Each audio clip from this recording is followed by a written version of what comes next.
नमस्कार दोस्तों, रूहानी रिश्ते में आपका स्वागत है। घोड़ी पुरानी ही सही पर रेस अब भी बाकी है। ये सिर्फ एक कहावत नहीं, उस हर औरत की सच्चाई है जो उम्र, हालात या समाज की सोच से हार नहीं मानती। आज से शुरू हो रही है एक ऐसी कहानी जो सिर्फ एक उम्र की नहीं, हौसले की दास्तां भी है। तो चलिए इस कहानी का पार्ट 1 शुरू करते हैं। आईना धुंधला क्यों हो गया शांता देवी? उम्र लगभग 68 साल, अपने पुराने लोहे के ट्रंक को खोल रही थी। उसकी आंखें उस लाल साड़ी पर ठहर गई जिसे उसने अपनी शादी के दिन पहना था। झुर्रियों से भरे हाथों से वो साड़ी को उठाया, चेहरे पर एक हल्की सी मुस्कान आई और फिर एक गहरी सांस के साथ बोली, कितनी तेज दौड़ थी वो जिंदगी की, और अब जिसे सब कुछ ठहर गया हो। बहू का सवाल, माँ जी आज कोई खास बात है क्या? आप इतनी सर धजकर क्यों बैठी हैं? बहू का स्वर हल्का सा टोंट मारने वाला था। शांता ने हंसते हुए कहा, नहीं बहू, आज बस खुद को फिर से देखने का मन किया था। आईना जो कुछ कहता है, आईने में झुर्रियां साफ दिखती थी, पर आज उनमें संकोच नहीं था। लाल बिंदी, सिंदूर की हल्की सी रेखा और होठों पर हल्की लाली, जैसे शांता आज फिर से खुद से मिलने निकली हो। नाम शांति है पर मन अब भी तूफानी। मुझे देखकर लोग कहते हैं, अब क्या करोगी अम्मा, तुम्हारी उम्र तो बीत गई। काश कोई मेरी आंखों में देखे जहां आज भी सपने बोलते हैं, अभी कुछ बाकी है। शाम के वक्त की बात है। शांति देवी तुलसी को जल चढ़ा रही होती है। आंगन में बहू मोबाइल पर बातें कर रही है और पोता पबजी खेल रहा है। बहू चिल्लाकर कहती है, अम्मा जी आप थोड़ी देर बाहर चली जाएं तो अच्छा होगा। आपके आने तक मैं थोड़ा आराम भी कर लूंगी। शांति देवी हल्के से मुस्कुराती है, साड़ी के पल्लू से पसीना पोंछती है और बाहर चल पड़ती है। रास्ते में पुराना स्कूल दिखता है। दरवाजे पर लिखा होता है, ऑल इंडिया कविता प्रतियोगिता, 60 वर्ष से ऊपर वालों के लिए नामांकन खुले हैं। शांति देवी ठिठक जाती है, उनकी आंखों में चमक आ जाती है। कभी वो सम्मेलन की शान हुआ करती थी, पर घर के तानों ने कलम छीन ली। पड़ोस की विमला चाची मिलती है और बोलती है, अरे ओ शांति, तू कविता में नाम भरेगी क्या? अरे अब तो हमारी उम्र ताने सुनने की है, ताली की नहीं। शांति हंसकर कहती है, विमला तू ताना सुन, मैं ताली लगाऊंगी। 20 साल पहले शांति देवी मंच पर माँ की चिट्ठी कविता पढ़ रही थी। पूरा हॉल रो रहा था। उसके बाद पति बोले थे, अब ये सब छोड़ो, घर में भी बहुत कुछ है करने को। उस दिन के बाद कभी मंच नहीं छुआ। अब 20 साल बाद फिर एक मंच बुला रहा था। रात को सब सो चुके हैं। शांति देवी पुरानी डायरी निकालती है, कपड़े के नीचे से कलम निकालती है और कविता के शब्द खुद ब खुद निकलने लगते हैं। मैं बासी नहीं हुई, बस धूप में जरा थक गई थी। औरतें उम्र नहीं देखती, सिर्फ अवसर देखती हैं, और जब वो दोबारा चलती हैं तो इतिहास रच देती हैं। कलम फिर चली और इस बार रुकने नहीं दूंगी। जिसने पूरी जिंदगी दूसरों की चुप्पी सुन ली, अब जब बोलने की बारी आई है तो सब कह रहे हैं बुजुर्ग हो गई हो, पर मैंने सोच लिया है अब खुद को नहीं रोकूंगी।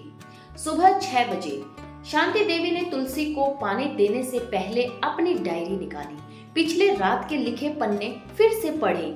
चेहरे पर मुस्कान थी, वैसी मुस्कान जो सालों बाद खुद से मिलने पर आती है। पोता नाश्ता करते हुए पूछता है, दादी आप मुस्कुरा क्यों रही हो? शांति देवी हंसकर कहती है, दादी फिर से पढ़ाई करने जा रही है बेटा। पोता बोला, दादी आप भी? शांति बोली, क्यों? जब मैं तुम्हें पढ़ा सकती हूँ तो खुद को नहीं। शांति देवी अपने पुराने स्कूल में जाती है। गेट पर खड़े गार्ड ने देखा, हैरान हो गया और बोला, अरे अम्मा जी आप यहाँ? शांति बोली, नाम लिखवाना है बेटा, कविता प्रतियोगिता में हिस्सा लूंगी। अरे वाह, सबको बताएंगे कि हमारे कॉलोनी की दीदी आज भी फॉर्म भर रही है। शांति प्रतियोगिता के लिए कविता लिखती है, मैं मिट्टी थी, लोग रोंदते गए, अब मैं पहाड़ बन चुकी हूँ, कोई हिलाकर तो दिखाए। वो कविता लिखते वक्त अपने पति की तस्वीर देखती है और कहती है, आपने कहा था घर ही मेरा मंच है, तो देखो मैंने मंच को ही घर बना लिया है। पुष्पा चाची आती है और बोलती है, सुन शांति, लोग पूछ रहे हैं तू स्कूल में पढ़ाने लगी है क्या? शांति हंसती है, नहीं रे, अब खुद को पढ़ा रही हूँ। वो सब जो जिंदगी की किताब में कहीं पीछे छूट गया था। बेटा रघुवीर जब सुनता है कि अम्मा कविता प्रतियोगिता में हिस्सा ले रही है तो चिढ़ जाता है और बोलता है, अम्मा मोहल्ले में लोग हंसेंगे, ये सब आपके लिए नहीं है। शांति सिर्फ मुस्कुराती है और कहती है, जब मोहल्ला हंसेगा मैं स्टेज पर तालियां गिन रही होंगी। शांति देवी की आवाज में दम था, उनकी कलम चल चुकी थी और इस बार कोई इसे बंद नहीं कर सकता था। न समाज, न परिवार और न ही उम्र। उम्र नहीं, हिम्मत तय करती है कौन मंच पर खड़ा होगा। और जब एक दादी खड़ी होती है तो पीढ़ियां बैठकर सुनती हैं। दादी अब भी जी रही है, सिर्फ सांसें नहीं ले रही। वो साड़ी पहनती है, बालों में नारियल का तेल लगाती है, चप्पल घिसी हुई है, पर उसकी मुस्कान में आज भी सूरज उगता है। वो कोई आम दादी नहीं, वो जिंदा दादी है। शांति देवी अब हर सुबह तुलसी के साथ अपनी आत्मा को भी जल चढ़ाती है, सपनों को, हिम्मत को और उन ख्वाहिशों को जो अब किचन में सड़ने नहीं वाली। अब वो अपने मोहल्ले के बच्चों को हर रविवार कहानियां सुनाती है। दादी की चौपाल नाम रखा उन्होंने। एक बच्चा पूछता है, दादी आप रोज इतना बोलती कैसे हैं? शांति देवी हंसती है और बोलती है, बेटा सालों तक जब कोई बोलने नहीं देता तो बोलने की भूख लग जाती है। बहू कहती है, अम्मा जी अब तो आपकी उम्र हो गई है, घर के काम से फुर्सत नहीं और आप फालतू टाइम बच्चों में बर्बाद कर रही हैं। शांति धीरे से कहती है, मेरे पास अब भी प्यार देने की उम्र बाकी है और बच्चों के पास सुनने की भूख। तू बस चिंता मत कर, तेरा खाना भी बनाऊंगी और जिंदगी भी। एक दिन कॉलोनी में बिजली चली जाती है, बच्चे बोर हो रहे हैं। शांति देवी उन्हें एक कहानी सुनाती है, एक ऐसी माँ की कहानी जिसने खुद को कभी माँ नहीं कहा। बच्चे सुनते सुनते रो पड़ते हैं। पोता पहली बार दादी के पास आता है और कहता है, दादी आप बहुत स्पेशल हो। शांति की आंखें भर आती हैं, वो अपने बेटे से ये बात कभी नहीं सुन पाई थी। शांति की दिनचर्या बदल चुकी है। सुबह तुलसी, दिन में बहू के ताने, शाम को बच्चों की कहानी और रात में अपनी डायरी। हर पल में अब उसकी खुद की जगह है और वो हंसते हुए कहती है, अब लोग मुझे बेचारी नहीं कहते, डरते हैं कि कहीं दादी माइक न उठा ले। शांति देवी को अब थोड़ी थकान रहने लगी है, पर वो किसी को नहीं बताती। बस एक दिन अपनी डायरी में लिखती है, अगर मैं एक दिन न रहूं तो मेरी कहानियों को मिटाना मत। मैं मरूंगी नहीं, बस शब्द बनकर जिंदा रहूंगी। एक शाम बच्चों की भीड़ है, सब चुप। शांति देवी कहानी सुनाते सुनाते रुकी और फिर कहा, अगर मेरी उम्र से तुम डरे तो मेरी हंसी देख लेना, उसमें जिंदगी की पूरी किताब छपी है।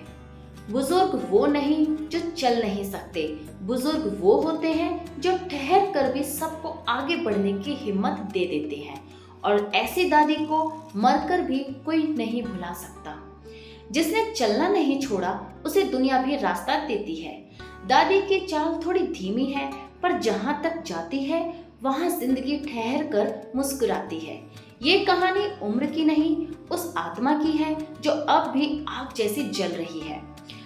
कॉलोनी में नवरात्रि का माहौल है। बच्चे मंदिर में डांडिया कर रहे हैं, महिलाएं सजावट में व्यस्त हैं और शांति देवी फूलों की थाली लेकर मंदिर जा रही होती है।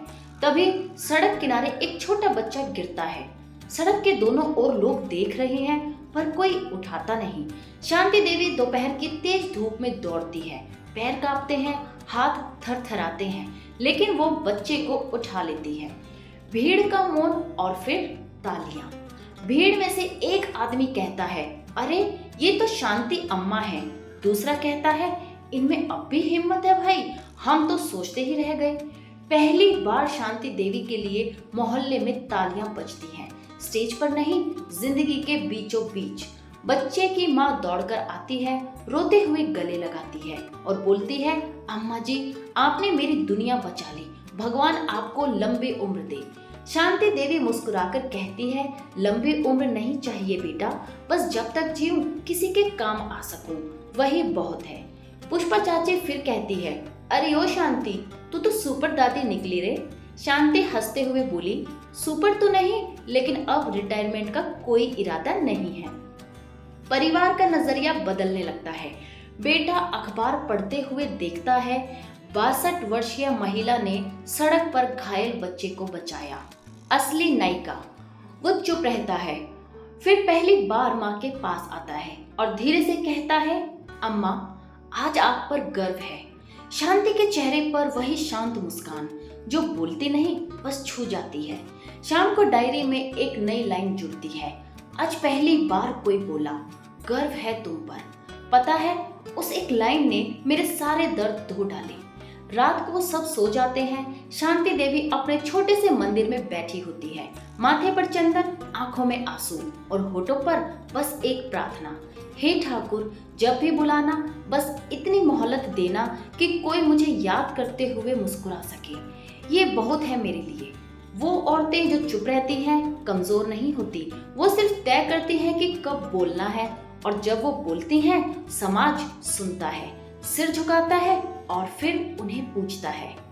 भाग 2 कल आएगा, आप देखिएगा जरूर, आपके आने का इंतजार रहेगा, क्योंकि मेरी हर कहानी का एहसास आपके बिना बिल्कुल अधूरा है। पूरी कहानी देखने के लिए दिल से धन्यवाद। कहानी पसंद आती है तो प्लीज चैनल को सब्सक्राइब कीजिए, लाइक, शेयर, कमेंट कीजिए और साथ ही बेल आइकन को जरूर दबाएं ताकि आपसे कोई भी एहसास छूट ना पाए। आपका प्यार और सपोर्ट ही मेरी सबसे बड़ी ताकत है, जिससे मुझे और भी कहानियां लिखने का मोटिवेशन मिलता है। मैं हूं आपकी अपनी कहानीकार रूहानी रिश्ते से। हर एहसास, हर कहानी, हर रिश्ते में आपके साथ। तब तक अपना और अपनों का ध्यान रखिए, स्वस्थ रहिए, मस्त रहिए, गुनगुनाते रहिए। Bye bye.